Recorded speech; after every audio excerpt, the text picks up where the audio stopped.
If you're a DC fan, the chances of you being a die-hard Young Justice stan are incredibly high. I know this because, well, it's just that good. DC fans love Young Justice, including little ol' me.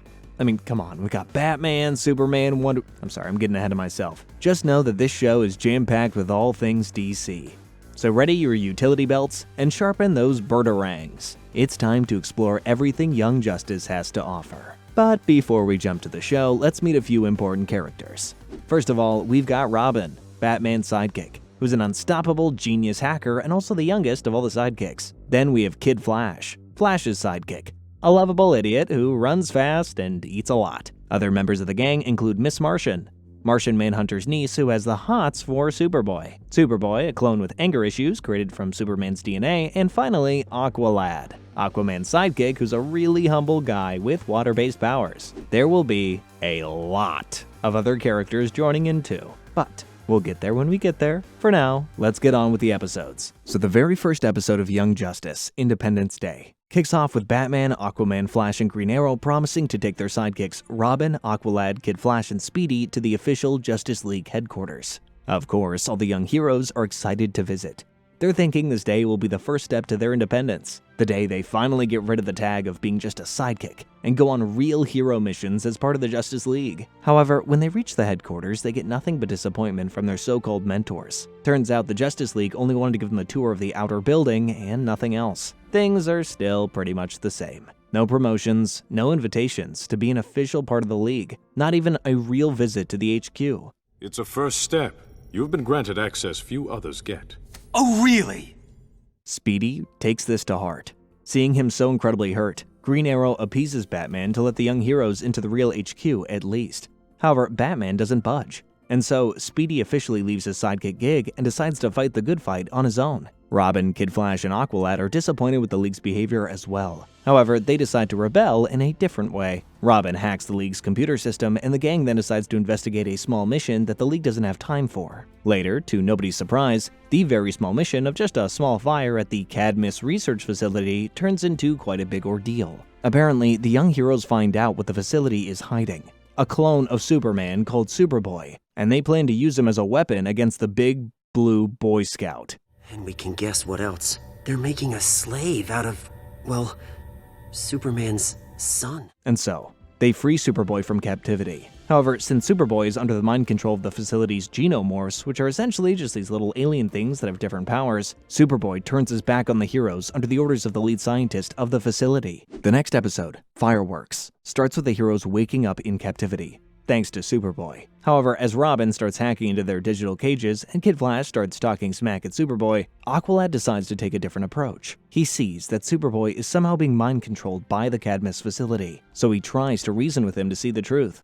See, you're not a real boy, you're a weapon, and you belong to me! For once, the diplomatic approach actually works. Superboy frees the gang from their digital cages, and they all then decide to escape the facility. They face a lot of genomorphs on their way, but ultimately they're able to defeat all of them, including the lead scientist, Blockbuster. As they exit the facility, they find the entire Justice League outside waiting for them, and they look pretty mad. They scold the young heroes for going rogue on such a dangerous mission. However, the heroes strike back, saying that they did such good work here, that they deserve to get some real missions outside of the League's supervision. Yeah, Batman, they're not kids anymore. The gang is firm on their stance, so the League eventually has to give in. However, Batman tells them that they will only take covert spy missions under his guidance from now on. He then also assigns Red Tornado to be their warden at their new personal HQ, Mount Justice, and places Black Canary in charge of their training. By the end of the episode, Miss Martian, Martian Manhunter's niece, also officially becomes a part of Team Sidekick. I like your t-shirt. The next episode, Welcome to Happy Harbor, kicks off with Kid Flash, Robin, and Aqualad convincing Speedy to join the team. However, Speedy rejects their offer completely, telling them that this Junior Justice League stuff is just a joke. It's just a new way of keeping the sidekicks busy with useless fluff missions. The team then leaves for Mount Justice to see if there are any new missions for them to work on. However, there's really nothing but peanuts. So while they're waiting for Batman to assign them a mission, Red Tornado advises the 5 of them to work on their team building and to get to know each other. Since Miss Martian and Superboy are living at Mount Justice, unlike the other 3, Miss Martian decides to give everybody a tour of the cave. I'm Wally. See, I already trust you with my secret ID. Unlike Mr. Dark Glasses over here. She also takes all of them on a ride in her Martian bioship. And soon enough, the team spots a villain called Twister, with suspiciously similar powers as the Red Tornado. At first, Miss Martian thinks that it's just Red Tornado putting their abilities to the test, which leads all of them to believe that this is a useless fluff mission, just like Speedy said. Turns out, Martian is incredibly wrong. This is, in fact, a real villain. Her being wrong about this makes Superboy very angry. The rest of the team also tries to send her home, thinking she's not ready for missions yet, and so she leaves. However, as they all continue fighting Twister, she later comes back with a new plan that eventually leads to success, restoring the team's trust in her again. Longer than you might think. Superboy also says sorry to her for being oh so incredibly rude. The next episode, Drop Zone, starts with the team taking off to Santa Prisca for a covert spy mission assigned by Batman. The heroes are tasked to investigate the island due to missing Venom shipments and supposed Colt Cobra interference. However, the lack of a proper chain of command leads to a lot of stupid mistakes. Wally blows their cover. Robin, as usual, goes rogue and starts hacking into stuff on his own, and Superboy is careless with his super strength.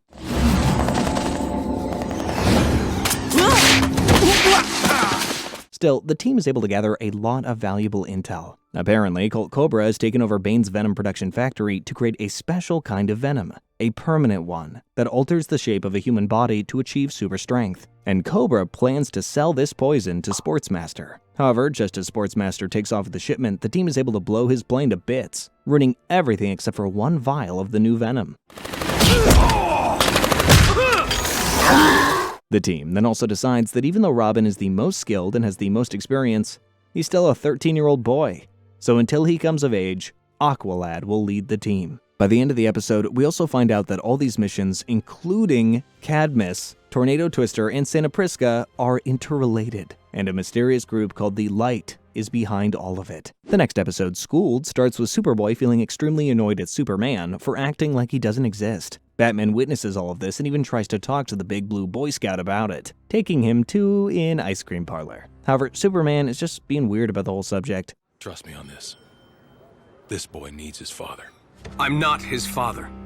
On the other side of things, Professor Ivo is terrorizing the Justice League with a high-tech android called Amazo that is capable of absorbing and accessing the superpowers of any superhero in the world. Luckily, the League is able to capture this high-tech android, and now our young heroes are tasked to make sure that this dangerous weapon gets delivered to Star Labs safely for research, I guess. However, since Superboy is also being weird because his supposed dad isn't paying attention to him, things go south very quickly, as Ivo is able to steal Amazo back.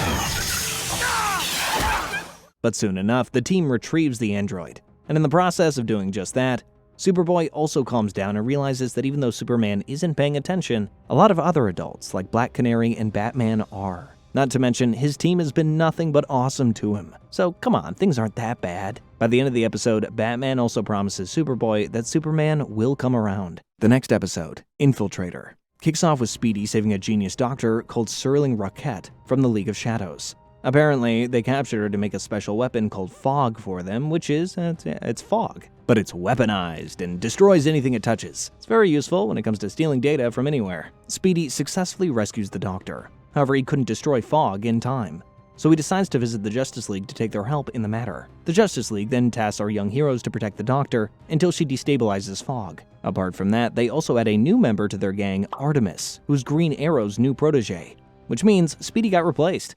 Artemis, your new teammate. Kid Flash, never heard of you. She's my new protege. Batman tells the gang that Artemis is Green Arrow's niece, but it's later clarified that he's actually lying. Back to business, the mission begins, and the crew does a great job protecting the Doctor from the League of Shadows assassins. The Doctor also successfully completes her mission to destabilize Fog. However, the League of Shadows still manages to steal valuable data from Star Labs before she's able to secure it. I suppose now you bring me to justice. Let your new friends interrogate me. By the end of it all, the gang also accepts Artemis as an official member. Well, everybody except Kid Flash, I guess. Yep, there's some palpable tension there, for sure. The next episode, Denial, features the team, all except for Robin, because he's busy with Batman helping Red Tornado with a personal mission. Apparently, Clarion the Witch Boy has kidnapped Kent Nelson, the wielder of Dr. Fate's helmet, and our young heroes are now tasked with rescuing him.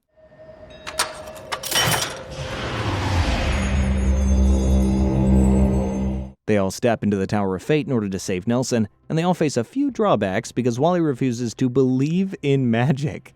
Right, that's the most ridiculous thing happening in this universe. We have aliens, superpowers, magic is insane. However, by the end, he makes up for it by keeping his beliefs aside and letting the helmet take control of his body in order to save everyone from Clarion the Witch Boy. As the mission ends, Nelson gives Wally some advice. He tells him he had his wife Inza, who always used to keep him in check, and then adds that maybe Wally also needs somebody like that in his life, his own little Spitfire. Hello, Megan! Guess who bought us 2 tickets to a magic show? In the next episode, titled Downtime, each member of the team is seen in their natural habitat, in their particular home space, except Superboy and Megan. Well, because her home is on Mars, and his home was a literal pod. Would you like me to turn that on? No?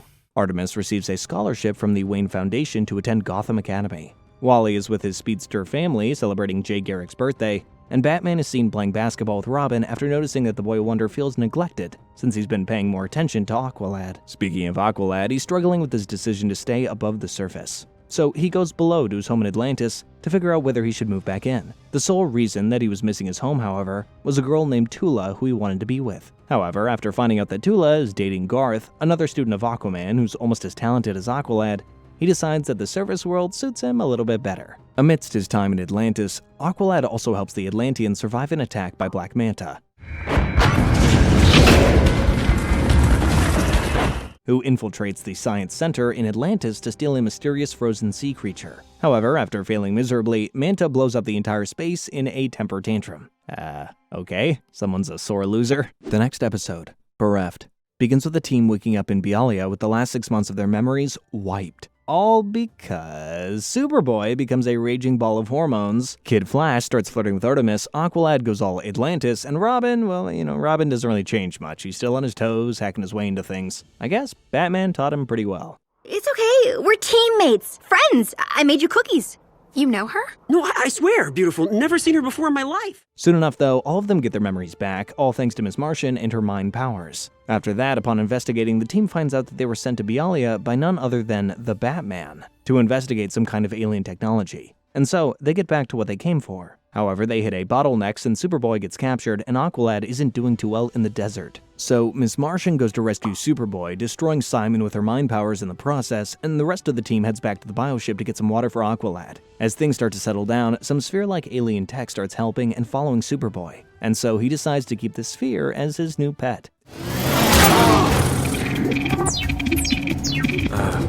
Thanks. In this next episode, called Targets, Speedy, who goes by Red Arrow now, is on a solo mission to protect Lex Luthor. Yep, the super evil corporate guy. However, he's only protecting him because world peace is at stake. Literally. Apparently, Lex is the mediator between General Syngman Lee of Northern Ralasia and Prime Minister Sang of Southern Ralasia. Tensions are rising between these countries, and the last thing this world needs is a war. So Lex needs to be kept alive. Red Arrow is confident he can accomplish this task alone. I don't pretend to be an angel. It just so happens that this time, I'm on the side of the angels. However, Cheshire, the League of Shadow Assassin that was also sent to kill Dr. Rocket in Episode 6, is making things difficult for him. So he asks Aqualad for some assistance. Before Aqualad helps him though, he makes sure that Arrow tones down his attitude. Upon investigating, Arrow also finds out that both Cheshire and Sportsmaster, the guy we met in Santa Prisca in Episode 4, are working for Ra's al Ghul. Yep. Batman's future father-in-law, spoiler, wants to kill Lex for some reason and destroy world peace. However, as the episode ends, we find out that Ra's and Lex were working together this whole time. All to make sure that the leaders of Ralasia, North and South, remain scared for their lives so the peace treaty gets signed. Yeah. It's also mentioned that they're both working for the light. No duh. On a side note, Superboy and Miss Martian started attending school since an education is also important, and they also picked their Earth names, Megan Morse and Connor Kent. And I'm really sorry about this. Connor, no! In the next episode, Terrors, Miss Martian and Superboy go undercover in the Belle Reve prison as the Terror Twins, Tommy Terror and Tuppence Terror. Batman thinks all the ICE villains are planning a big ol' prison escape, and he wants to know if he's right. Which he is, because he's Batman. Kid's got guts. The kind of guts a father would mind seeing in his own son. Great to see you too, Dad. And so, the next thing that Superboy and Martian are tasked with is to find out how this escape is going to go down. However, they aren't able to pinpoint anything worth mentioning since they're barely able to get out alive. To add more to the drama, they also blow their covers in front of Icicle Jr., who thought Tommy was his one and only brosif and would never lie to him, all because they wanted to do a little mouth-to-mouth. I'll be here. Dude, that's your sister! Later, we find out that Hugo Strange, the in-house psychiatrist at Belle Reve, was helping the ICE villains by importing technology and weapons because he also works for, yeah, you know it, the Light. And that is how these people were able to make such elaborate escape plans. However, the heroes don't have any idea about all of that, yet. The following episode, titled Homefront, focuses almost entirely on the Artemis side of things. At first, we see that two unknown robots who look awfully similar to Red Tornado have captured Kid Flash, Aqualad, Superboy, and Miss Martian in the cave itself. As Robin and Artemis try to enter the cave, the robots tell them to surrender ASAP or they will murder their teammates. Seems a bit over the top, but hey, go off. Distract her, now! This is also the episode which highlights the fact that there's a mole within the team, which is how the villains associated with the Light are getting insider information. Wonder who that could be. Artemis and Robin try their best to rescue their teammates, and they're successful in doing so as well. With a little help from Kid Flash's nerdy, sciencey guidance, they create an EMP emitter that shuts down every electronic device within a certain range, and the robots soon power down. However, Red Tornado also vanishes soon after all this happens, leaving the team hungry for answers.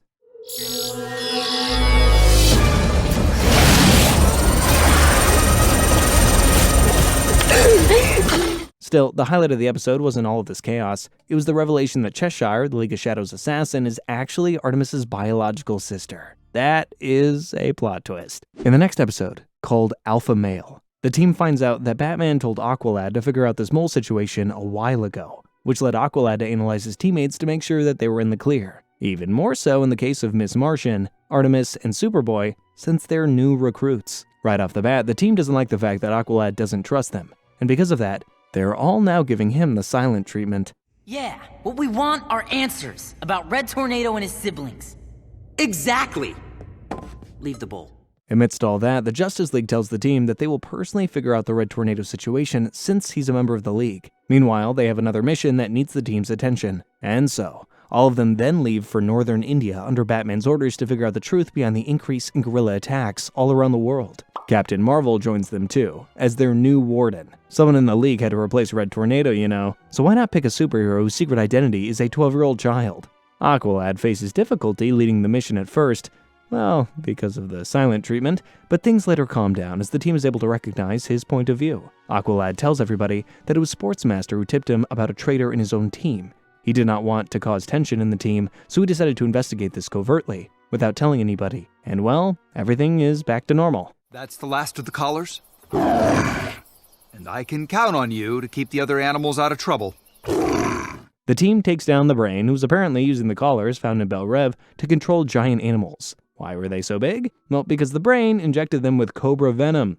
Yep, the same venom that the team found out about in the Santa Prisca episode. As the mission ends, Superboy takes in another stray giant wolf that he names Wolf. Very creative. The next episode, Revelation, is all about the Injustice League. Joker, Poison Ivy, Black Adam, Vertigo, okay? Count Vertigo and a few other villains are terrorizing multiple cities with some high-tech plant stuff.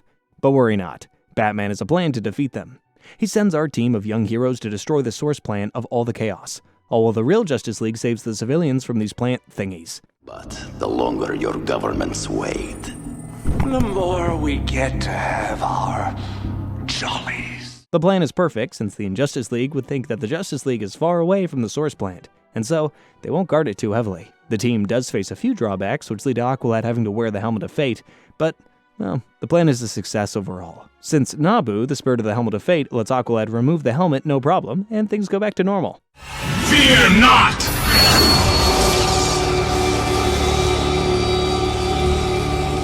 The next episode, Humanity, is all about Red Tornado and his robot siblings, which is ironic because, well, they're robots, not much humanity there. It begins with Red Tornado's dad, T.O. Morrow, getting into the lore of all the robots that he's made, and how each one has disappointed him in some way or another. Red Torpedo, the first robot he made, had a strong desire to be human. Meanwhile, Red Inferno, the second sister robot, was a bit too heroic. But then, he made Red Tornado, who was so perfect and logical that he was recruited by the Justice League. And yet, the fact that this perfect robot abandoned his own father for the pursuit of justice has led T.O. Morrow to believe that he isn't that perfect after all. And so, Daddy wants to create a new robot, Red Volcano, who wouldn't care about that Justice League stuff. Look, Tornado, your brother and sister are back online.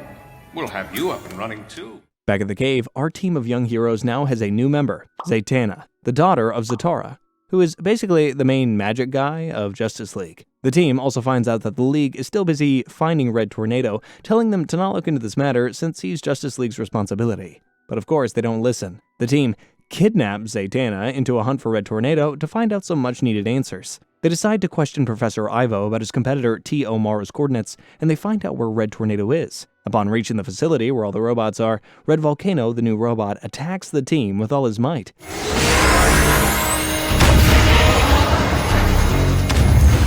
However, all the other robots band together to help the team in defeating him. By the end of the episode, we find out that Red Tornado left the cave to make sure the threat of his father manipulating his sibling robots to do his dirty work is taken care of. And all of this also relieves him from the doubt of being a potential mole. Oh yeah, we also see Robin and Zatanna hidden off quite a bit in this episode. Kinda cool. The next episode, Disordered, is all about the team trying to recover from a mental training exercise that went incredibly wrong. Basically, Miss Martian accidentally caused all of her team members to realize their biggest insecurities. And now, Black Canary is acting as an in-house counselor to make sure they all channel their emotions properly. And one by one, she talks to all of them. First, combat training. Now, being a counselor, looks like someone likes working overtime. On the other side of things, to sort his feelings, Superboy goes on a stroll around the city with his pet Sphere and Wolf. Superboy, return to cave. However, he soon runs into the Forever people, who tell him that they're from New Genesis. They tell him there are two planets out there that are at odds with one another. New Genesis, the planet of life, and Apocalypse, the planet of anti-life. And they also tell him that Sphere, also called the New Genosphere, is a high-tech sentient device from their planet. So they're here to take her, Sphere is a her, back to their planet. Superboy, of course, doesn't want that to happen, so he proves it to them that he really cares about Sphere. And Sphere cares about him too. So in the end, they actually let him keep her. This episode also clarifies that the high-tech alien stuff that the villains were smuggling was indeed from these two planets. I watched Artemis and Kaldor die, and abandon M'gann. I felt at peace. In the next episode, called Misplaced, Clarion, the witch boy, makes a comeback. So basically, he gathers a bunch of sorcerers to split the world into two dimensions, one with just adults and one with just kids. On both ends, the heroes think about wearing the Helmet of Fate to resolve this, but knowing the price that they would have to pay for it, they try to think of some other solution. Soon enough, they find one. Captain Marvel. Captain Marvel could turn into a kid with just one word. Whoa! Hey! And because of that, he can travel between these dimensions. And so, the heroes are on both sides, then try to coordinate on both ends to defeat Clarion the Witch Boy. All of it goes well, but Zatanna ends up wearing the Helmet of Fate since, well, she thinks her magic isn't strong enough to beat the Witch Boy. Fate does end up solving everything. However, he now refuses to let Zatanna go. And so, Zatanna, her father, offers himself to Fate instead. He tells Nabu that Zatanna is just a kid who hasn't reached her magical potential, that he will be a much better body for him. Since all that he said was indeed true, Nabu lets Zatanna go and takes Zatanna's body instead, causing Zatanna to go into a complete mental breakdown. Poor girl. Thanks. I, could use a little alone time, okay? Later, we also find out that this chaotic plan was just a distraction. Apparently, the Lords of Light wanted to steal something really important without being noticed by any of the heroes. The next episode, Coldhearted, takes place on Kid Flash's birthday. At first, we see the team throwing a surprise party for him, and then it's quickly back to business. Batman tells everybody that the League and the team will have to team up in this very important mission to disable 5 flying ice fortresses that have caused an ice storm in Northern America. However, just as everyone gets excited about working side by side, he excludes Kid Flash by giving him a solo mission. Basically, Kid Flash has to run 3,000 miles across the country to deliver a heart for a heart transplant surgery. Guess I won't be needing stealth. Speedy delivery, boy. At first, he moans a bit about it. However, as he ends up saving the life of Queen Perdita, all the fuzzy feelings make him realize that maybe it was all for the best. Later, we also find out that Count Vertigo was behind the entire ice fiasco.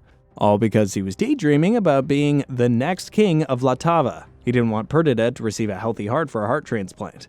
And since the ice storm stalled all modes of air and road travel, he was nearly successful, if not for Kid Flash. Vertigo also sent some nuisances in KF's way to slow him down, but, well, he couldn't achieve what he wanted. To top it all off, Kid Flash also makes Vertigo admit that he wanted to kill Queen Perdita in front of her, all so she could put him in jail for life. I would be pleased for you to have it as a reward or as a souvenir. Regicide is a serious felony, after all. This next one is called Image, and is a rather scandalous start. Apparently, Superboy and Miss Martian are into roleplay. Yep, it's pretty awkward. On Mars, this is a common game. My people all shapeshift, but also read minds. Back to business, though, as usual, Batman has an important mission for the team. Queen Bee, the dictator of Bialya, is using Simon to brainwash the democratically elected president of Karak to merge their countries. And the team now is to fix this situation. However, as soon as they reach the border between Karak and Bialya, they spot a child in danger, and so they decide to help him. Turns out, this child is called Garfield Logan, and he's the son of Miss Martian's favorite small-time celebrity, Marie Logan. Marie used to star in a sitcom called Hello, Megan, and is basically Miss Martian's inspiration for her human body. In the sitcom, Marie also had a boyfriend named Connor, which is essentially why Miss Martian suggested the same name to Superboy when he was picking his human name. Yep, this episode is just one awkward incident after another. The team, of course, doesn't know the influence that the show had on Miss Martian, and after finding all this info out, they have some questions. But didn't you invite a certain someone to study here?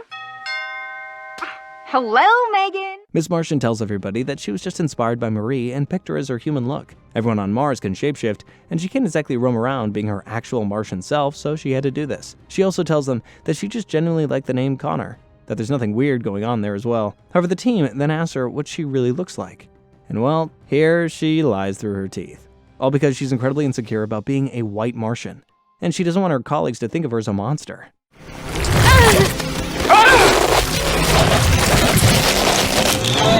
With all that settled, the team then gets back to what they came for. They undo the brainwashing that Simon did and reveal to everybody that Queen Bee manipulated him to make him agree on this merger.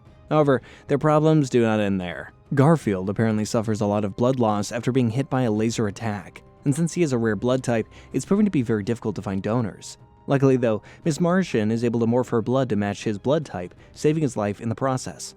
Later, we also find out that Queen Bee knows Miss Martian's secrets. She knows what Miss Martian really looks like, and now she's using that information to blackmail her. The next episode, Agendas, kicks off with the Justice League planning to take in new members. They consider a lot of good potential options, like Red Arrow, Icon, even Robin, and decide to vote on them to come up with final candidates. Plastic Man. I don't know, the guy's got a pretty substantial criminal record. On the other side of things, Lex Luthor tries to get in touch with Superboy, telling him that there's another clone of him in Cadmus. Intrigued, as well as annoyed, Superboy leaves instantly without telling anybody to check out if this is true. And it is. There is another clone of Superboy at Cadmus, one with all the powers of Superman. And so the first thing that Connor does is free him. This, of course, turns out to be a very bad idea, as he later finds out that this clone is a failed experiment with extreme anger issues. Amidst all this, Connor also finds out that the Xenomorphs have built an underground city to live a normal life among humans. However, the cherry on top from this episode comes all the way in the end, when Lex Luthor reveals to Connor that he is half human and that Lex is his biological father. I mean, what could be more romantic than having a baby with your arch-nemesis, eh, Lex? To add more to the drama, he also gives Connor a silly little sticker gadget, which will suppress his human DNA so that he can reach his full Kryptonian potential. Red Sun.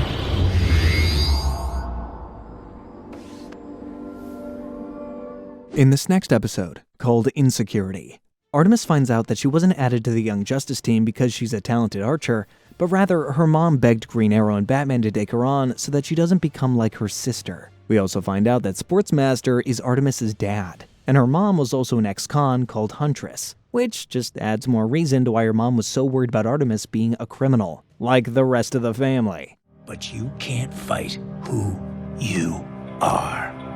Time to switch sides, Artemis. Artemis isn't too happy about all this. She thought she had a place on the team because of her talent, but now she feels like she needs to prove to everybody that she's just as good as the rest of the team. Meanwhile, Green Arrow arrives in the cave with another mission. He tells the team to keep an eye on Sportsmaster as something shady is going to go down. Kid Flash, Aqualad, and Red Arrow, who's also a part of the team from now on, volunteers themselves for the mission, and Artemis joins them as well for obvious reasons. As the mission begins, Red Arrow's mere presence makes Artemis feel the pressure to prove herself even more. However, Wally's sweet words do calm her down a little bit. Meanwhile, Red Arrow is all in Artemis's business, still thinking that she could be the mole. So you're pretty much allergic to radioing a warning? Artemis to Arrow, look out. By the end of the episode, the team finds out that Clarion the Witch Boy hired Professor Ivo to make some kind of high-tech weapon from a special sea creature. And Sportsmaster was the guy who brought them this sea creature. Yep, the same sea creature Black Manta almost stole from the Science Center in Atlantis. See? It's all coming together. Well, sort of. This next one is called Usual Suspects, and it is that episode where it all starts to go down. It begins with the Justice League adding 6 new members to their team, and guess what? Red Arrow is one of them. I don't know about everybody else, but I know Batman did not encourage this at all. Anyway, since Icon is one of the new members of the League as well, his sidekick, Rocket, officially joins the team of young heroes too. And soon, they go on a mission together to stop Cheshire from smuggling yet another mysterious case. I swear, the villains of this show are way too much into that high-tech stuff. The mission is successful, and they're able to retrieve the case.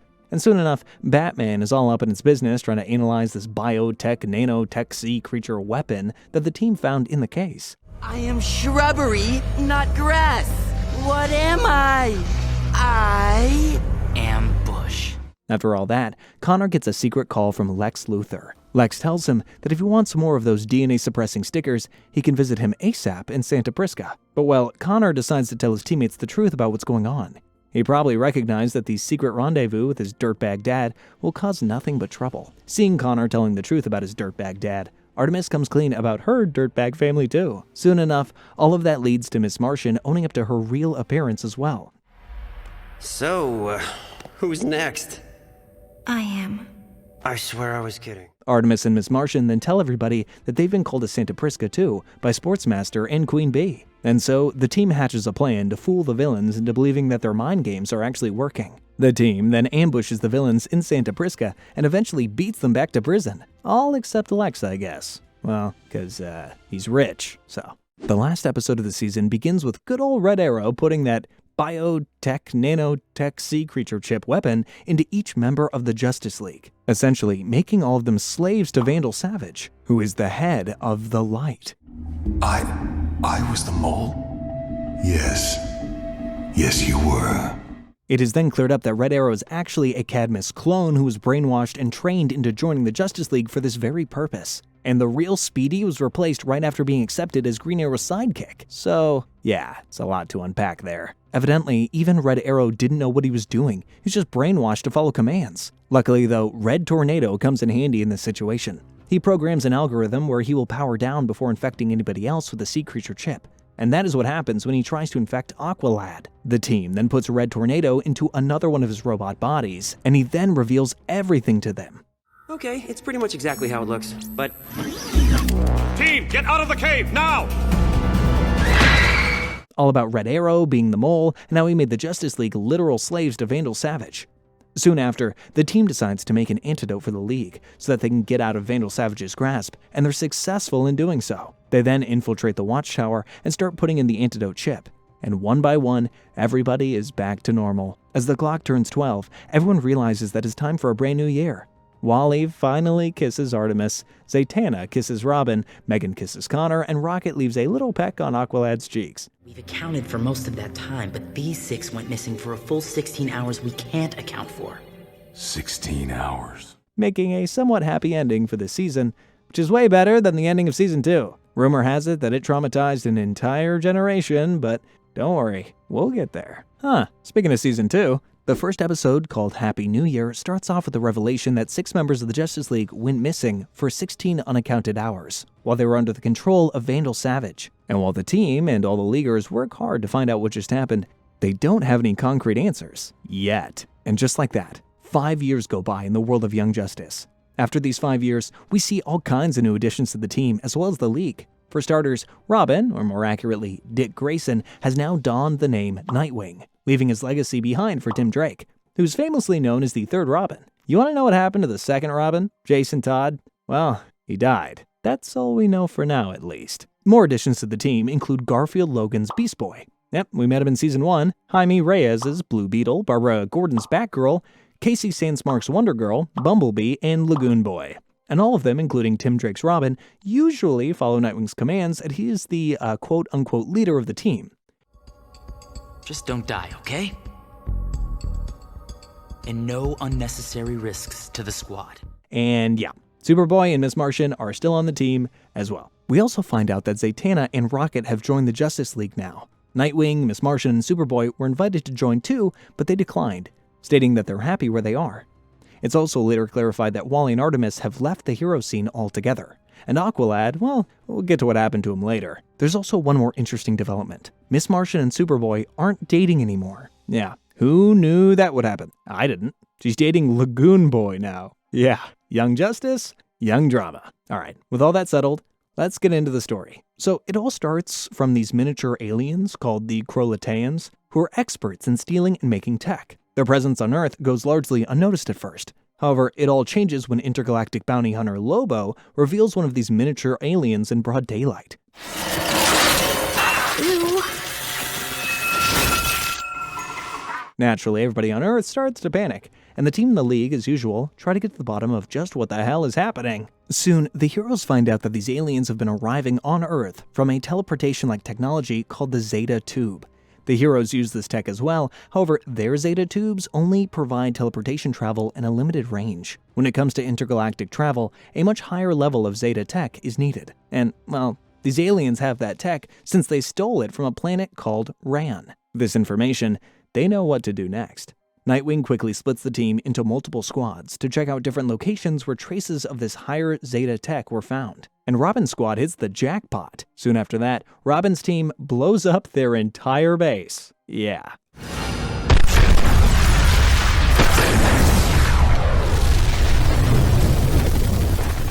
In the next episode, Earthlings, Miss Martian, Superboy, and Beast Boy travel to Ran to halt the Krolataean invasion at its source. But that's not all they do. After literally frying a little Krolataean's brain, Miss Martian also finds out just what the 6 Justice League members did during their missing 16 hours. And yeah.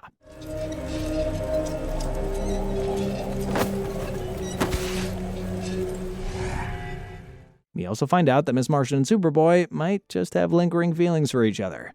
Come on, just get back together already. In the next episode, Alienated, Miss Martian reveals to the League that they were doing all kinds of heinous criminal activities on a planet called Rimbor in those 16 hours that they were missing. Apparently, they were also announcing that they're the famous Justice League from Earth and that the rest of the galaxy should be scared of them, which put them on an intergalactic wanted list and made our loving and peaceful planet Earth the target of several alien species. She also tells them that the Krolataeans were apparently abducting and replacing humans, which, yikes. I guess we now have the answer to the age-old question of who's scarier, aliens or ghosts?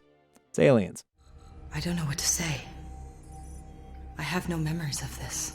None. The team and the League then team up to go to the backup base of the Krolataean army to take care of whatever's left of them. Surprisingly, though, they meet Aqualad there, working with none other than Black Manta, who's also his biological father.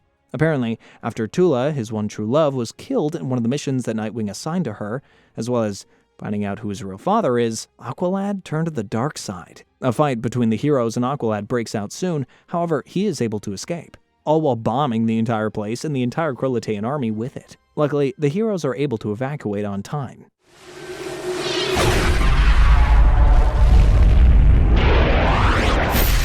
As the episode ends, the 6 members of the Justice League that went missing, namely Batman, Superman, Wonder Woman, Martian Manhunter, Hawkwoman, and Jon Stewart's Green Lantern, all leave for Rimbor to explain their situation. Hawkman leaves with them too, to support his woman, and Icon accompanies them as well, since he's well-versed in intergalactic trial law. In this next episode, called Salvage, Nightwing, Wally, Green Arrow, Black Canary, and good old Uncle Guardian, yep, he's Red Arrow's uncle, try to host a little intervention of sorts for Red Arrow. Apparently, the guy has just lost himself in the quest to find the real Speedy, the real Roy Harper, and they all feel like it's time to stop now because he's probably dead. Nightwing and Wally even mention that they never even met the real Roy, and that clone Roy is the one who was their friend all along. We've all done the math. Speedy was abducted before any of us met. You're the guy we trained beside. Red Arrow, however, flips them all off and tells them that he will continue his quest for the real Roy Harper. His hunch was actually right, as we later find out through Cheshire, the good old League of Shadows assassin, that the real Roy Harper just might be alive. To add more to the drama, she also reveals that she had a baby some time ago, and clone Roy is the father. Apparently, they had a little thing going on a couple of years ago, which is great for me as an all-time fan of the enemies to lovers trope. It's not so great for clone Roy, though. Not you too. Well, forget it, Jade. You lost the right to backseat drive when you left me to return to a life of crime. The next episode, Beneath, showcases the Blue Beetle side of things. So, Blue Beetle's close friend Ty calls him to tell him that he's running away from his house. Blue quickly flies to his location to stop him. However, Ty gets abducted before Blue even reaches his location.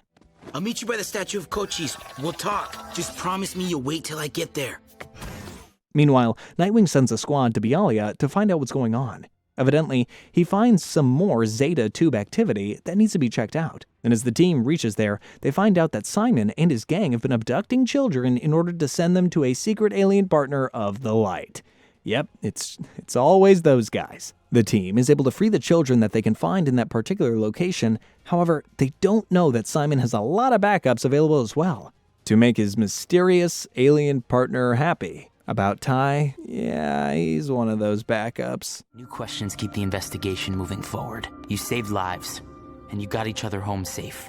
It's a successful mission in my book. The next episode kicks off with Bart Allen, Flash's grandson from the future, arriving at the present through a time machine. At first, it looks like he's just arrived for a casual visit, but, well, later we find out that it's a wee bit more serious than that. You can't catch me that easy! Apparently, he comes from a future, 40 years later to be exact, where all the citizens of Earth are enslaved by an alien race. And so, to change that grim future, Bart traveled to the present to make sure that one mysterious thing that caused it doesn't happen. On the other side of things, clone Roy and Cheshire successfully locate the real Roy Harper in Tibet. Should I be concerned over the obvious delight our daughter takes in the ultraviolence? It's genetic. Basically, the guy was in a pod that was being guarded by Lex Luthor's minions, which makes the situation eerily similar to what happened to Superboy in the beginning of the series. To add more to the drama, it looks like he's also missing his right hand. The next episode, Depths, is all about this new Earth-Mars communication satellite that is being launched. After the discovery of the Croylataeans, however, the general public of the Earth aren't big fans of aliens right now. And so, the team, including Artemis, who has donned her suit for this very special mission, are tasked with safeguarding this important satellite until it's launched. And did you notice the Kryptonians not taking any questions at all? A lot of things happen in this mission. On one side, we find out why Connor and Megan broke up. Apparently, Miss Martian invaded Connor's mind to make him forget some silly mistake that she made, but got caught by Connor in the process. According to Connor, it's just a horrible breach of privacy that he just could not forgive, which is oof. Connor also tells Miss M that he doesn't approve of how she uses her mind powers sometimes. He tells her that she literally leaves her victims in a catatonic state, which makes her no different than Simon. Guess I was kidding myself. I mean, how replaceable was I? 2 minutes after I ended, you're dating the rebound guy from the Black Lagoon. On the other side, when Aqualad reaches the launch site with his minions to blow up the satellite, he also ends up killing Artemis. Well, fake killing Artemis to be exact, as it is later revealed that Aqualad was just acting like he defected to the dark side to infiltrate the light from within and find out their hidden motives. Oh, that's awesome. Welcome back. And only Nightwing, Wally, and Artemis know about this to make sure this top-secret spy mission actually stays top secret. The next episode, Satisfaction, starts with the real Roy Harper waking up in a hospital in Star City, and he looks mad. Clone Roy and Green Arrow tell him everything that happened, and, well, they also mention that the scientists at Cadmus amputated his arm to make Clone Roy, because apparently they needed a lot of DNA. Surprisingly, though, real Roy isn't mad at Clone Roy. He even kind of thanked him for finding him. The only person he's mad at, though, is Green Arrow, his mentor who was supposed to take care of him. His mentor who gave up looking for him. However, his list of grievances don't end there. Roy, we were partners. Friends. How could you not know I've been replaced? The next thing he does is escape from the hospital to find Lex Luthor and kill him for putting him through all this. And does a really great job. Even destroys Lex's personal robot assistant, who is really hard to beat. especially with one arm. However, real Roy changes his mind when Lex offers him special robotic hand tech. It's classic Lex Luthor. Speedy died 8 years ago, but I kinda like the sound of arsenal. The next episode starts with Artemis joining Aqualad's undercover mission as his right hand, Tigress, and she has a charm necklace on, all thanks to Zatanna, so that no one could recognize her. So she's all ready now to do all the villain shenanigans. In her first villain mission, she finds out that the Light wants Aqualad's squad, which also includes good old Terror Twins and Icicle Jr., to kidnap Blue Beetle. So you're Aqualad, working with the bad guys, I see, taking their alien tech to track our friend Blue? The squad faces a little difficulty in the beginning, but by the end of the episode, they end up infiltrating Mount Justice and successfully kidnap not just Blue Beetle, but also Beast Boy and Bart Allen. To add more to the drama, Aqualad blows up the entire area around Mount Justice as well, all to prove to the Light, his dad, and the chumps on his team that he isn't a hero anymore. Oh wow. Luckily, Nightwing and Superboy make it out in time. Well, because Aqualad gave them time to get out, because he is a hero after all.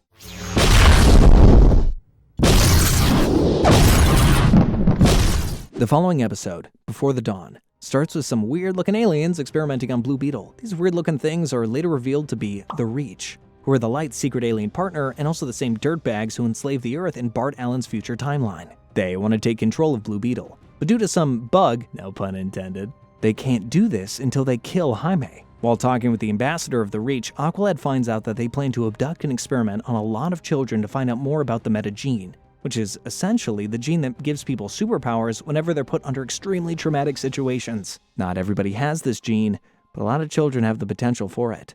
But Lagan already has powers. He is Atlantean, hardly an average human. On the hero side of things, Nightwing comes up with a plan to free everybody who was kidnapped by the Reach. Apparently, Aqualad gave him the info of where they're conducting these experiments, right after he kidnapped half of his young boys. And, well, his evacuation mission was a success, but there were a few roadblocks on the way, like usual. For example, Miss Martian brain blasts Aqualad since she was angry at him for killing Artemis. While she was brain blasting him though, she finds out just what's going on and goes into extreme guilt mode for making Aqualad brain dead. We are also introduced to Black Beetle, who's the soldier in command and a beast in battle. He gives all the heroes, including Superboy, a really hard time. However, Blue Beetle is able to distract him enough for the evacuation mission to be a success. McGann, what have you done? I thought he had killed you. That he deserved. In this episode, we also find out just what causes humanity to be enslaved by the Reach in the future. Apparently, it's Blue Beetle turning evil. Yeah, Bart Allen straight up tells Blue Beetle that he will, at some point, turn evil and work for the Reach to enslave humanity. Oh wow, jeez. This is also the reason why Bart has been constantly hanging around Blue, so that he makes sure nothing turns him evil. At the end of the episode, Nightwing tells Captain Atom, the current hero in charge of the League, to reveal to the public to be careful of the Reach. However, before they could do that, they see the Reach getting cozy with the UN president and swaying the public opinion in their favor. The next episode, True Colors, starts with Blue Beetle telling Nightwing and Canary everything that Bart told him, begging them to find a way to remove the scarab from his back. And so, Bumblebee and Atom shrink and go inside Blue to find a way to remove it. Unfortunately though, they find out that the scarab cannot be removed until, well, they kill Jaime. We're hurting him! I know. I'm sorry. As that all gets sorted, Nightwing comes in with another recon mission for the team. He sends Blue Beetle, Robin, Bart, and Arsenal, which is Real Roy's new hero name, to investigate the new soft drink released by the Reach, in collaboration with Lex Luthor no less. And so, the team goes undercover and infiltrates the facility. They soon find out that the Reach is mixing some kind of alien additive in the drink, and Robin takes some of it out to take it back to Nightwing to find out more about it. However, as they're able to leave, clean and free, Arsenal tries to blow up the facility, simply because it's owned by Lex Luthor and this alerts Black Beetle. All of these Roy boys have anger issues, I'm serious. Black Beetle almost destroys everyone. However, luckily, Green Beetle is able to run interference and save all of them. Yeah, there's a Green Beetle too.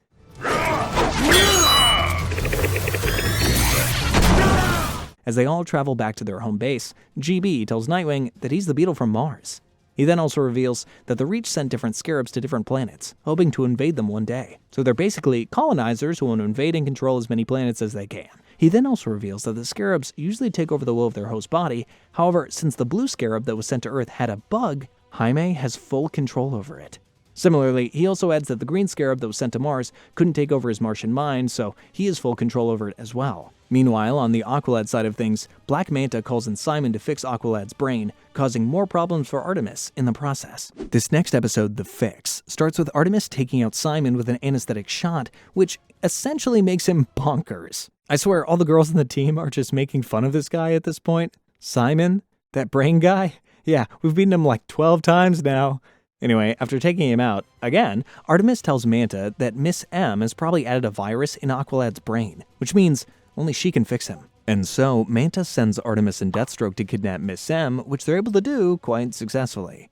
No, you'll take Deathstroke. Perfect. Perfect.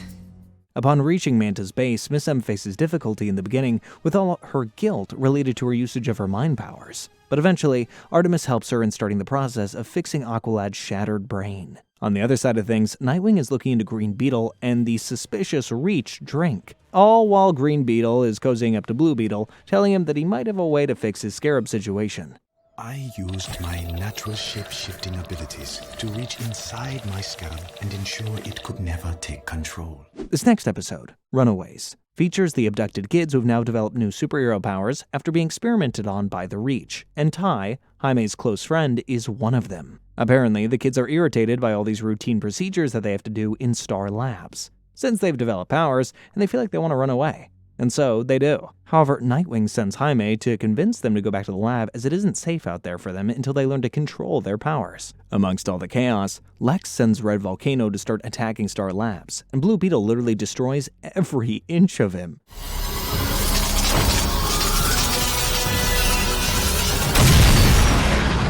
All while putting all the kids and the people inside in danger. The kids soon start to feel like there's something fishy going on with Blue Beetle. And they're right. Apparently, Green Beetle turned him evil. So you know, I never trusted that guy, okay? Not one bit. He came out of nowhere. He's got to be a bad guy. Anyway, Lex contacts the kids, telling them that he has a place for them to stay, free from all this chaos since they can't go home and endanger their family. And after a bit of arguing, they agree, just for the time being. Lex also tries to convince the kids that he no longer works with Reach. They're doubtful, but, well, they really need a place to crash. Don't worry, my brothers. The meat will soon be eating out of your hands. The following episode, War, is all about War World, which is essentially a massive artificial satellite filled with an endless supply of deadly weapons that work on autopilot. This satellite can destroy any planet in no time. And today, it is here on a mission to destroy Earth. You see, the War World is currently controlled by another powerful alien called Mongol. And well, when Mongol heard that the Reach has invaded the Earth, he decided to destroy Earth to prevent Reach from growing even more powerful by gaining control of yet another planet. And the War World will unleash all its weapons upon the Earth. Luckily, though, the Reach and Earth's mighty heroes are able to team up and defeat Mongol eventually. Well, they had to. About 2/3 of Reach's firepower also gets destroyed in this mission, which is more good news, I guess. However, just as things are looking all happy and chirpy, Blue Beetle suddenly decides to kidnap a bunch of his team members to deliver them to the Reach. He also snatches the key of the War World from the heroes to take it with him, which essentially means the Reach owns the War World now. Still, Arsenal manages to catch all of this and escapes Blue's grasp. Alright bro, calm down. No one's taking you. Well, the gang's all here.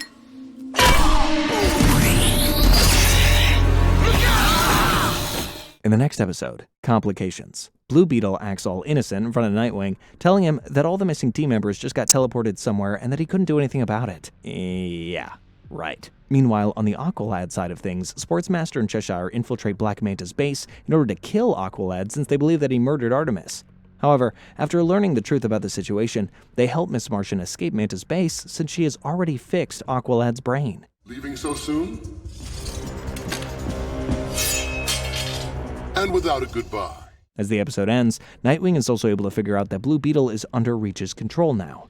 Well, since the Reach literally announces to the public that Blue Beetle almost single-handedly saved Earth from the War World, which is very not true. I hate it when the bad guys have a degree in marketing. Makes it so complicated. The next episode, The Hunt, kicks off with Lex Luthor advising those same runaway kids from Star Labs to return the favor to the heroes who saved them from the Reach. He gives them a mother box, which is essentially a sentient device which can teleport them anywhere, and guides them to save all the heroes that Blue Beetle kidnapped. Now, you must be thinking, why is he doing that? Well, it's all because he wants the key to the War World, and he's sending these poor kids as a distraction so that he can send Deathstroke to easily steal it for him.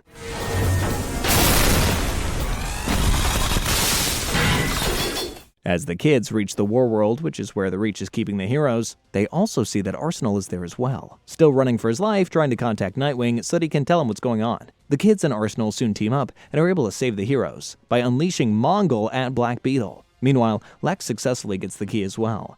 As the episode ends though, Nightwing kicks out Arsenal from the team, since his actions have been kinda selfish lately. Oh, and the kids also cut ties with Lex since Arsenal tells them that he's just the worst. Yep, he still hates him. We have our own way of doing things. What do you say, bro? Want to ride with us? Sounds like a plan. The next episode, Intervention, starts with the Reach making sure that all the Earthlings see Blue Beetle as their new big hero. Meanwhile, the team works on a plan to kidnap Blue Beetle in order to free him from Reach's control.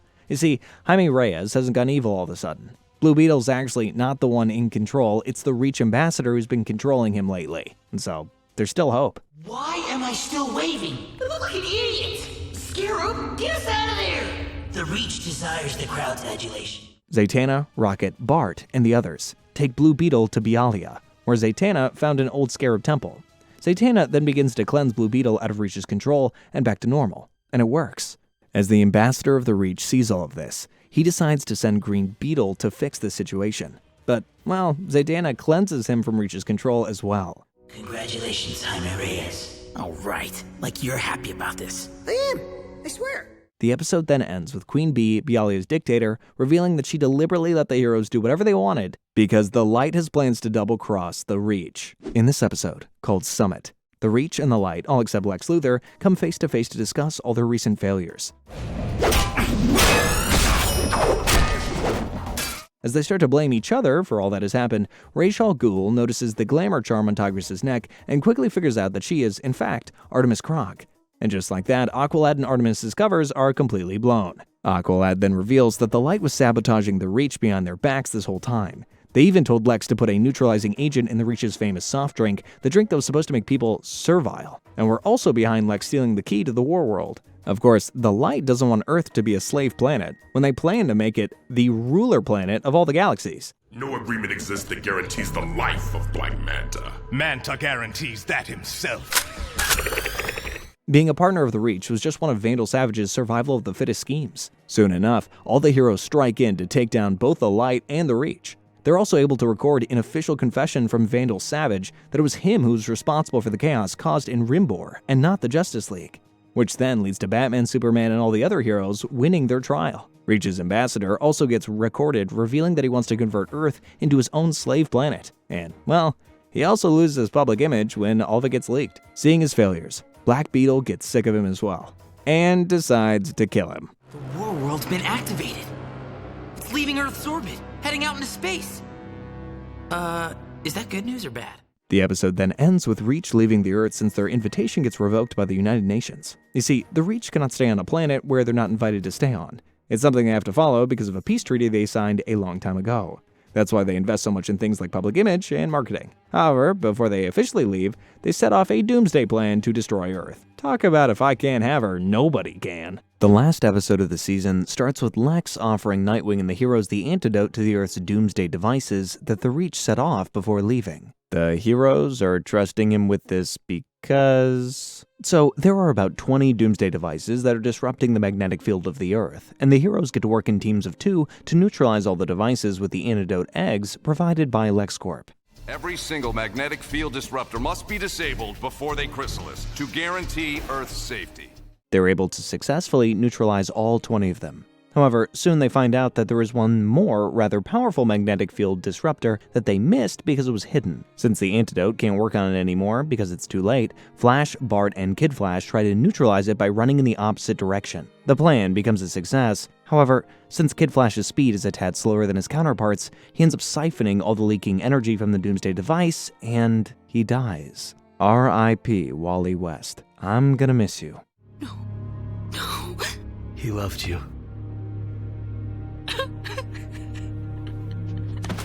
The heroes mourn Wally's death, and well, Nightwing decides to leave the team since he needs a break after what just happened. Wally was his best friend after all. He tells Aqualad that Batgirl is more than ready to take his place, and he leaves. Artemis also decides to officially change her name to Tigress, dictating that she doesn't want to be Artemis without Wally around. And well, Bart Allen officially decides to take up the mantle of Kid Flash in Wally's honor. Apart from all of this, Miss M also decides to finally break up with Lagoon Boy, accepting that he was just a rebound, and that she's always had feelings for Superboy. Meanwhile, Superboy sees the growth that Miss M has achieved after what happened with Aqualad and decides to forgive her for her past sins. Wonder Girl and Robin also decide to get together after this, and, well, the episode then ends with Lex Luthor becoming the head of the United Nations, since, in the eyes of the public, his antidote saved the Earth from the Reach's doomsday devices. Alright. Business as usual. Let's jump right into Season 3. Season 3, Episode 1, Prince's All, takes place 2 years after the events of the last episode. It begins with Black Lightning accidentally killing a supposed villain that was terrorizing planet Ran. Upon further investigation, the League finds out that it wasn't even a villain. It was a 13-year-old Earth girl who was exploited and turned into a meta-slave after a secret organization trafficked her, since she tested positive for the meta gene. This traumatic incident brings forth this new issue of traffickers, who take children that test positive for the metagene and exploit them however they see fit. Of course, Black Lightning goes into ultimate guilt mode after this and decides to leave the Justice League.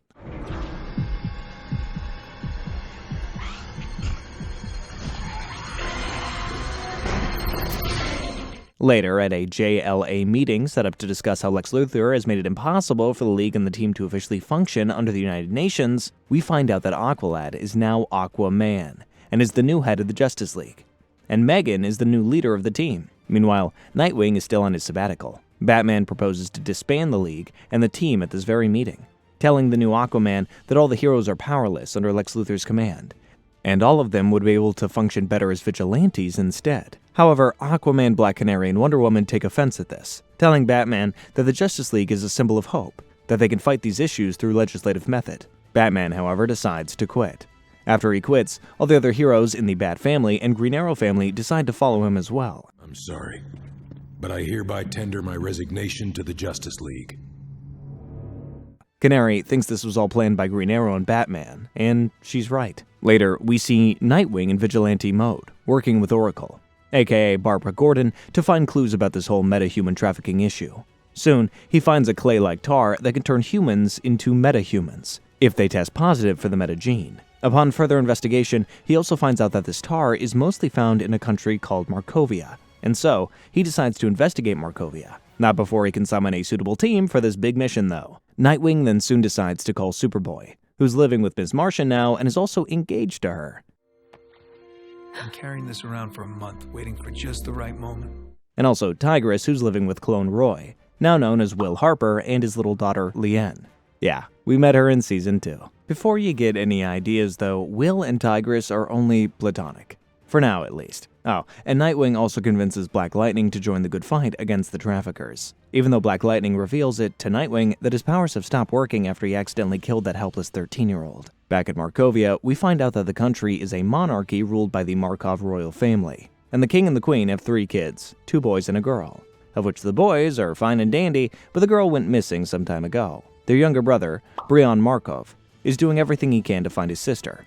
Meanwhile, Gregor Markov, the older boy, looks more relaxed on the matter, and is rather focused on his responsibilities toward his kingdom.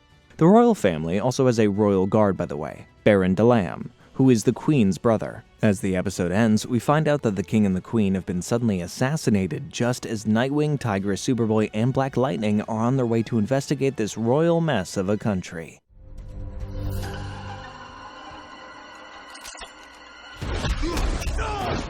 The next episode, Royal We, starts off with Nightwing and Tigress infiltrating the royal crowning party of Gregor Markov, as he is the new king now.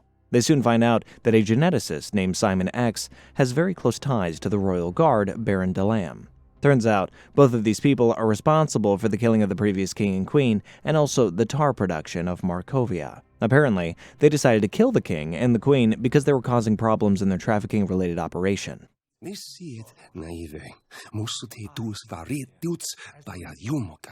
add more to this, Count Vertigo is also in on this. Why? Because with the support of these Markovian forces, he wants to be king in his own country of Vlatava. So he's just helping the big bad guys here due to that reason, and that reason only. Later in the episode, the heroes also find out that Queen Bee conquered Karak, which is a neighboring country of Markovia, and all these new Karaki refugees are flowing into Markovia. And, well, a lot of these refugees are easy prey for the metagene traffickers in Markovia. As the team infiltrates their base, Tigress saves a half-dead Karaki refugee from the traffickers. The next episode, Imminent Threat, kicks off with the Prince of Markovia, Brian Markov, revealing to Simon X that he wants to be a metahuman so that he can find his missing sister, Tara. However, X mistakenly, and rather stupidly, thinks that the prince would be cool about their meta-trafficking thing, so he ends up showing him their entire base of operations. I didn't know even scientists could be that stupid. How many children have you taken? How many have you murdered? You're upset, I understand. Anyway, when the prince gets angry, seeing all of this, the villains then have to right X's wrongs by trying to convert him into a controlled metahuman too. Luckily though, the team ends up saving Prince Brian just at the right time. The team then also saves Dr. Jace, another doctor at the facility who's apparently working for the villains, although not by choice. After being out of the tar, Prince Brian soon manifests powers and turns into a ball of anger. He then flies to his brother, King Gregor, and tells him all about the trafficking operations taking place in Markovia, ousting the royal guard Delam and that stupid geneticist X. After all that, however, the king just decides to banish all metahumans, including his brother, from Markovia for the time being, just until all of this gets resolved, and also to keep his country safe. What are you doing? Delam is the criminal, not me! And so, the trafficking operations in Markovia and that tar production stuff take a heavy blow. However, now the team has 3 strays that they need to take care of.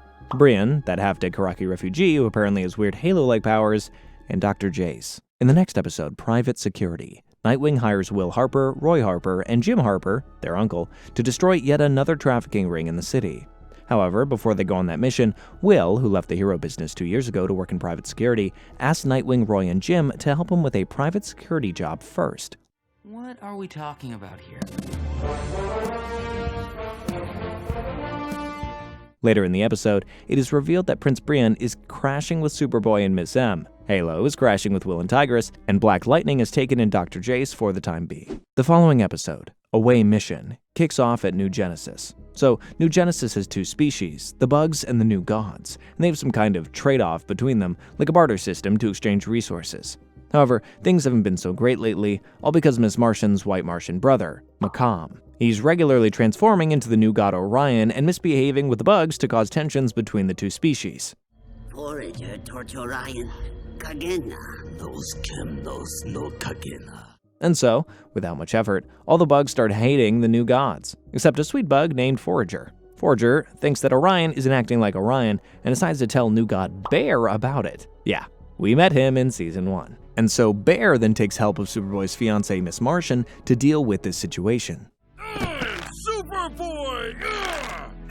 It's good to see you too, Bear. Although Miss M successfully defeats Macomb with her team and ousts him, the bugs still hate the new gods. And now Forager too, for asking for their help. Amidst all this chaos, Macomb also threatens Forager, wanting to kill him. And so Miss M decides to take the sweet little bug under her care for the time being, which means another stray at the house. Yay! In the next episode, Rescue Op. The heroes infiltrate Infinity Island, which is where Ra's al Ghul is. Apparently, they find out that Tara, Brian's missing sister, is with the League of Shadows now, and so they decide to rescue her. Hush, children. I am trying to meditate. However, Ra's al Ghul catches them and politely tells them that he isn't the head of the League of Shadows anymore. And so, the mission is a bust. We do spot Jason Todd there, but, well, that's about it. Meanwhile, in her research, Oracle is also able to find out who Halo actually is, since the girl had amnesia just after being rescued and didn't remember who she was. Evidently, her real name is Gabrielle Dow. You are approved to enter Markovia. Though why we allow it is beyond me. And yeah, how can I forget? In this episode, we also find out that Nightwing and Oracle are also officially dating. Good for them, I guess. In this next episode, called Evolution, Nightwing, Artemis, and Superboy spend all their time in training Halo, Brian, and Forager. What is wrong with naked? Forager is naked now. And yeah, Black Lightning and Dr. Jace end up sleeping together. And yeah, that's about it. In this next one, Triptych. It is revealed that there are several different teams working to crack down several different metahuman traffickers. And although leaders of these teams, including Aquaman, leader of JLA, Megan, leader of the Covert Junior team, Nightwing, leader of the Vigilantes, Batman, leader of the Bat Family, and Wonder Woman, leader of the GLA Galaxy Tour, which is an intergalactic tour to fix JLA's reputation after the Rimborg crisis, are all doing regular meetings to keep each other in the loop.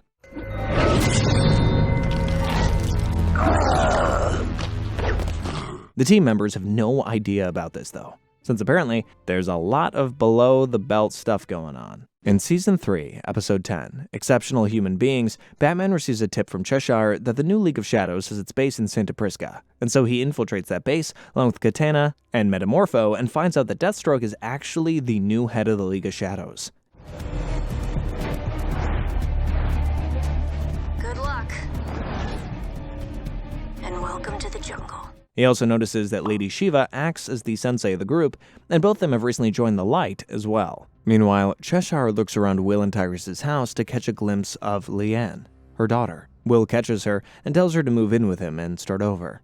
However, she says that she just needed one last look into what could have been before finally abandoning Will and her daughter. This next episode, Another Freak, focuses entirely on Victor Stone, this new athletic guy whose father is a world-renowned scientist, but also like the kind of guy who never showed up for their kid, no matter what happened. And so one day, Vic just decides that he's had it with his father being constantly absent and decides to visit his lab to tell him off. However, as he starts lecturing his dad, a really brutal accident happens which destroys the whole thing. Fortunately, Vic's father gets off with only a few scratches. However, Vic, well, he gets away with more than just a few scratches.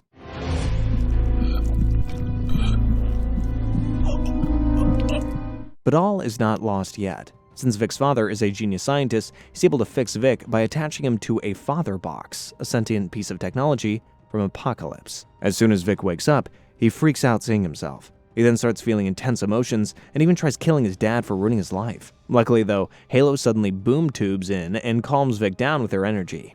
Vic then also decides to leave with Halo since he can't really stand his dad right now. Later in the episode, it's revealed that Halo's actually a mother box, a sentient piece of technology from New Genesis. It's only because of that she was able to sense Father Box's evil energy, just quickly teleported to where Vic was to cleanse that energy from him.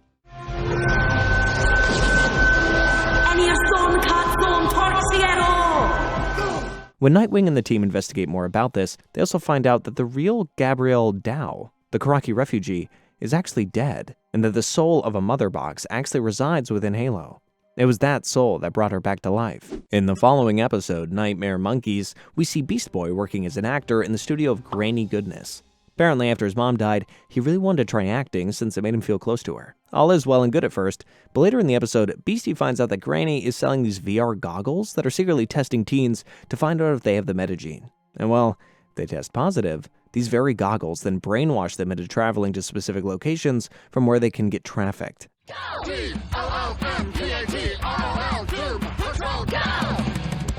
Oh yeah. And we also get a really cool Teen Titans Go cameo in this one as well. This next episode, called True Heroes, is where it all goes down. Nightwing takes Brian, Forger, Superboy, Tigress, and Black Lightning to rescue Princess Tara from the shady Meta-Teen fight club in Bialya, where the rich and wealthy bet on them. They're able to save Tara, but, well, as the episode ends, we find out that even after being free of mind control, Tara is willingly, of her own choice, working for Deathstroke as a double agent. And she plans to spy on Nightwing, the team, and probably all the Justice League for him. In the next few episodes, from 14 to 26 to be exact, Brian, Halo, Tara, and Forager officially join the team to help the heroes fight the good fight. Meanwhile, Lex keeps making it difficult for the Justice League to function under the United Nations. Beast Boy confronts Granny Goodness and reveals the hidden motives behind her VR goggles to the public. Your flair for drama is always the perfect spoonful of sugar to choke on after the medicine goes down. However, with a few donations to the Meta-Teen Charity Center in Taos, and making all her engineers take the blame for it, she almost gets off scot-free. This is not all she does, though. After it's revealed that Granny is actually working for Darkseid, we find out that she's actually the big star trafficker amongst the low-level traffickers. It is then also revealed that she's making a very deadly tech called the Ghost Dimension with the help of these helpless meta-teens. Apparently, this tech is just a big brainwash dimension that will convert literally anybody into Granny's slave. Back on Earth, Beast Boy is done with Granny having her way, and Lex literally showcasing heroes as some kind of problem that needs to be politically controlled. The general defamation of the word meta is also something that's harming the good old hero business, where humans that aren't meta feel like they need to be wary of every meta person, since meta crimes are at an all-time high because of the traffickers and Lex's pointless red tapeism. And so, to combat all that, BB suggests that we will form a team called the Outsiders that will fight the good fight in the spotlight. also that the public can feel safer and put their trust back in the heroes again. Markovia and the world already know what I have become. Now I want to show them who I have become. At first, Aquaman and Miss M are a bit hesitant. However, later, they have to agree since all the kids, including Blue Beetle, Wonder Girl, Kid Flash, and BB, aren't taking no for an answer. Soon enough, the Outsiders start doing missions, all while taking in all the spotlight, and they start trending. The public opinion also slowly shifts into favor of the heroes. However, BB doesn't know that a lot of the missions that he went on were fake, and organized by Batman, Aquaman, and all the other leaders to make sure that the Outsiders look awesome in the eyes of the public.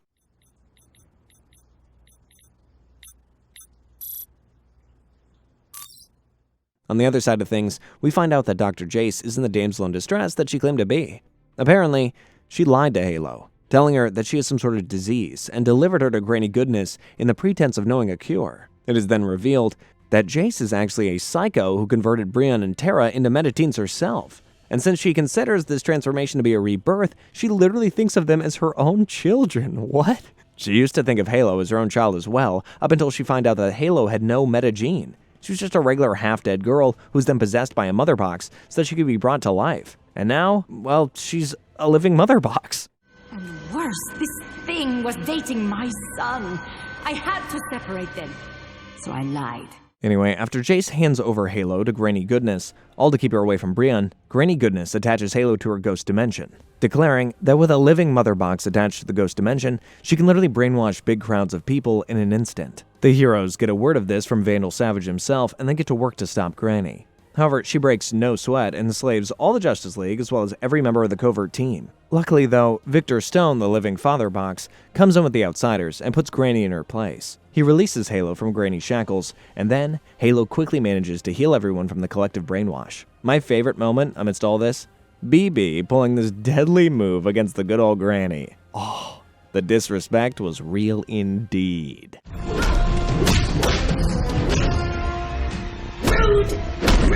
After all that, Will tries to kinda sorta date Tigress. And they even kiss, but, well, as soon as that happens, Tigress runs away with tears in her eyes straight to Zatanna, asking her to arrange a meetup with Wally's spirit. Yeah, it's very late, babe. Sun will rise soon. Let it. I never want to leave.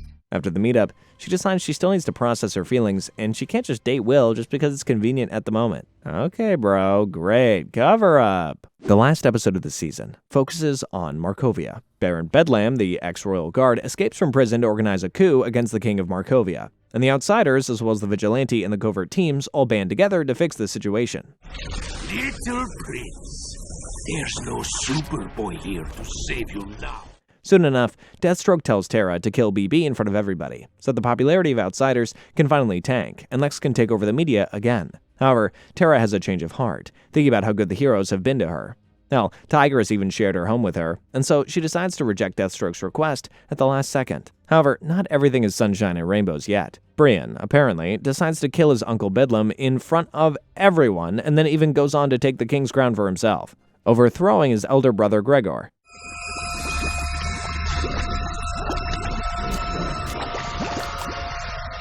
Of course, the heroes are disappointed in him and even stop talking to him, but hey, it's his country, so he can do what he wants, I guess. As the season ends, Superboy makes sure Lex Luthor's real face is brought to public by revealing his Cadmus experience and all the things that Lex has been doing lately. And with that, Lex's popularity takes another hit, and he has to resign as the head of the UN, which means no more pointless restrictions on the heroes. And yeah, Batman, Aquaman, Nightwing, and all the leaders apologize to their team members for all the below-the-belt stuff that they did.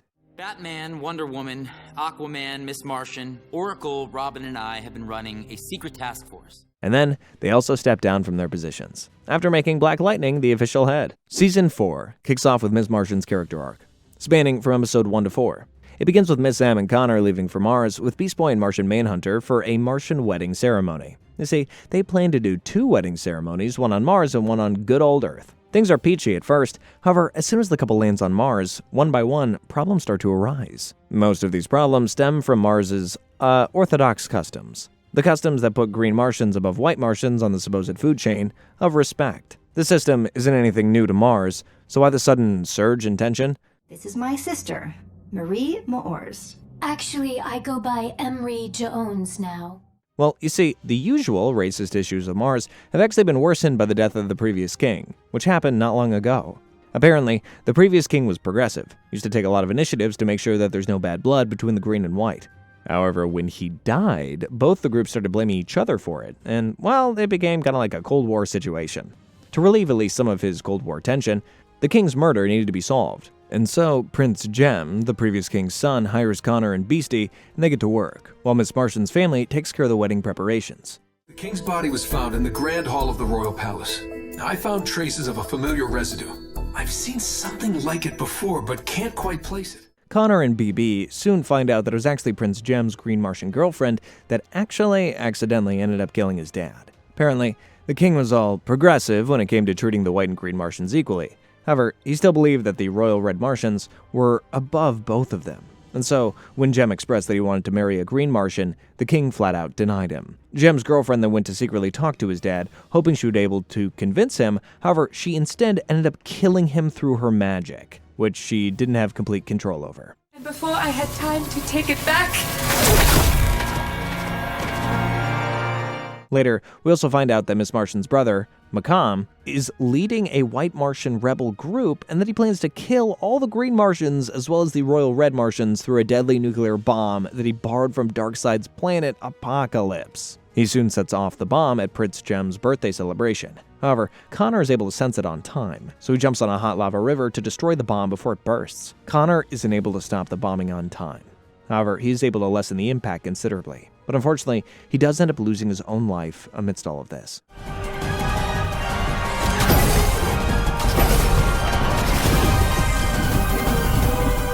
When the scene is later investigated by Superman and Martian Manhunter, they find traces of kryptonite from the bombing site. Next up, we have Tigress's arc, which spans from episode 5 to 8. It begins with Cassandra Savage, Vandal Savage's daughter, and Onyx, another League of Shadows assassin, both knocking at Tigress's door to seek asylum from the League of Shadows.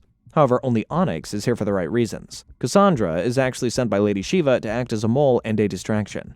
You see, it's all a part of Lady Shiva's plan to distract Tigress so that she can kidnap her daughter, Cassandra Cain, who's a new member of the covert team that functions under Tigress.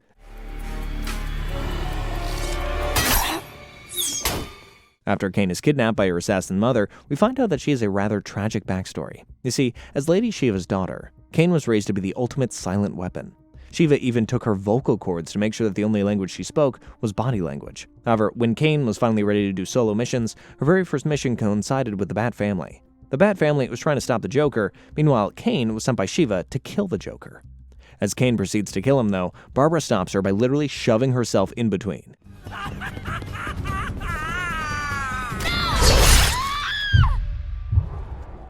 And well, it was after this incident that she became paralyzed from the waist down. Barbara doesn't regret this though, since she stopped Cain from committing her very first murder, from crossing that infamous line. Tigress is soon able to rescue Cain with the help of Cheshire, Onyx, and Barbara Gordon.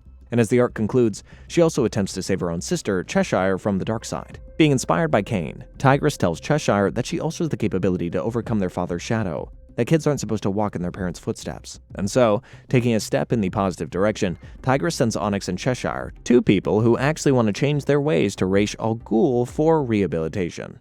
The shadows made you into weapons, but per the Master, we are no longer in that business. Apparently, he's not a villain anymore, and only he can cleanse whatever the League of Shadows does to its previous members' brains. Next up, it's time for Zatanna's arc, which begins with episode 9 and ends with episode 13. The arc starts with Zatanna mentoring Tracy, Khalid, and Mary, who you might also know as Mary Marvel, the sister of Shazam.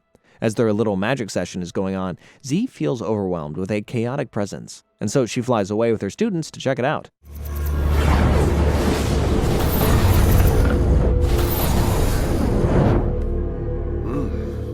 Turns out the energy is coming from a new Lord of Chaos. The arc then takes us into the backstory of the Lords of Chaos and the Lords of Order.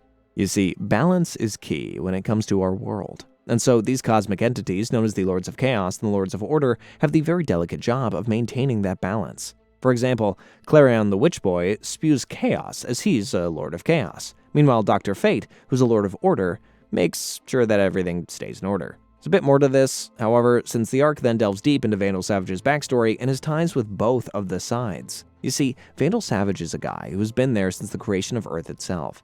His only goal is to advance Earth to its peak potential, and so he often plays around to get what he needs to acquire that growth.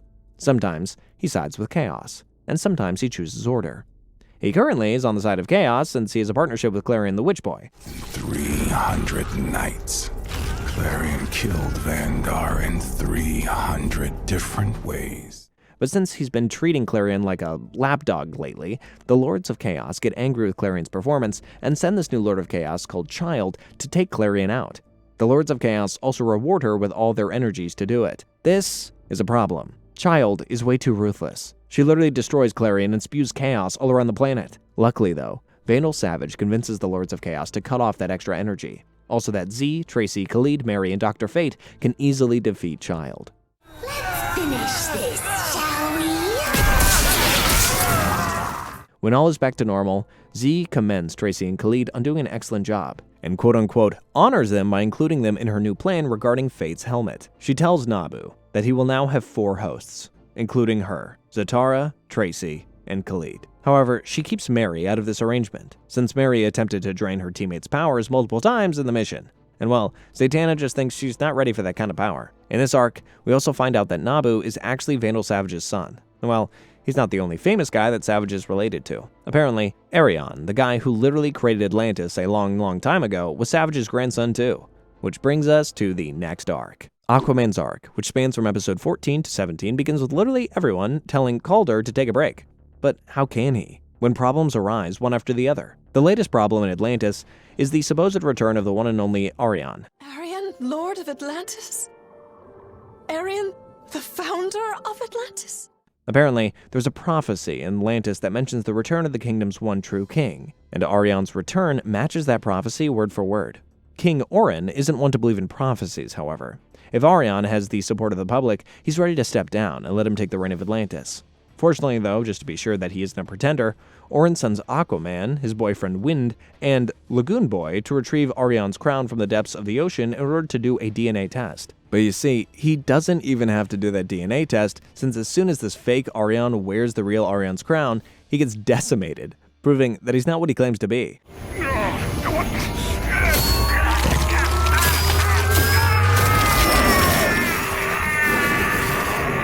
It is then revealed that this fake Arion was actually Ocean Master, that he went through a severe plastic surgery kind of process to pull this off.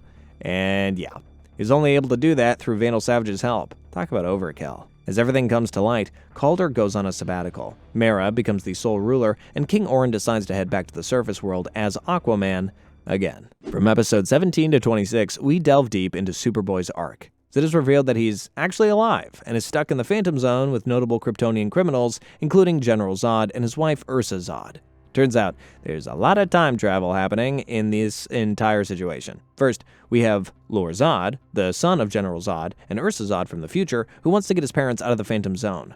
And then, we have the Legionnaires, who are essentially the good guys from the future who want to stop Lore from doing that. The newly formed Legion of Superheroes defeated Zod with the very Phantom Zone projector that had released him from prison. Should also be noted that Lore wants to kill Superboy as well, also that he can eliminate the Legionnaires from the time stream itself. Well, because Superboy is the one who inspired their creation 10 years in the future. If he doesn't exist, how will they? When Lore first tried to kill Superboy, by lacing Makam's bomb with kryptonite, a Legionnaire called Phantom Girl managed to save Superboy by density shifting to the Phantom Zone. However, even after being saved, the guy is for sure losing his mind and going back to his basic Cadmus programming. Soon enough, the team hears about this and enters the Phantom Zone through Zatanna's magic to take Superboy out of there.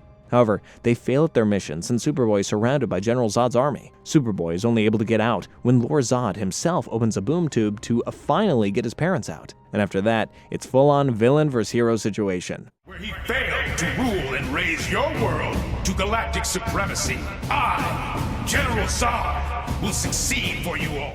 Which the heroes end up winning, obviously. Miss Martian even fries Lord Zod's brain for trying to kill her man, which was indeed an added bonus. And to top it all off, the season also had the happiest of endings, with Connor and Megan finally getting their happily ever after. Wow, so that was the entire story of Young Justice up until now. I don't know about you, but I for sure enjoyed the rewatch, especially season 2. What's your favorite season? Also, who's your favorite character? You know what, you should all just totally tell me about your Young Justice favorites. I'm so excited to hear about it. Until next time, have a good day, and as usual, thanks for watching. See ya!